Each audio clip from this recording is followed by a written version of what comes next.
Kehilangan 3 pemain timnas Indonesia U23 yang kena sanksi AFC. Sintayong kelimpungan di kualifikasi Piala Asia U23 2024. Sekedar diketahui, Konfederasi Sepak Bola Asia baru saja memberikan hukuman kepada 3 pemain dan 4 ofisial timnas Indonesia U23. Hal itu imbas keributan yang terjadi di final sepak bola SEA Games 2023 antara sejumlah pemain dan ofisial timnas Indonesia U22 serta timnas Thailand U22 yang terjadi pada hari Selasa 16 Mei 2023. Lantas siapa saja 3 pemain timnas Indonesia U23 yang dimaksud?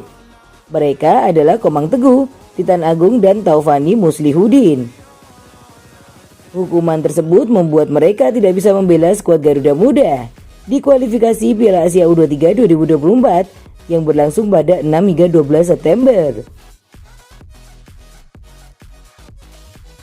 Mengulang pertanyaan tersebut, apakah Sintayong akan kelimpungan karena ketiga nama itu absen? Jawabannya mungkin tidak. Sebab ketika Sintayong menjabat sebagai pelatih timnas Indonesia U23, nama-nama tersebut tak pernah diandalkan Sintayong. Sekalipun Komang Teguh pernah disertakan di skuad kualifikasi Piala Asia U23 2022. Ketiadaan nama-nama tersebut bisa digantikan pemain-pemain abroad. Kepergian Komang Teguh dapat diisi Elkan Baggett.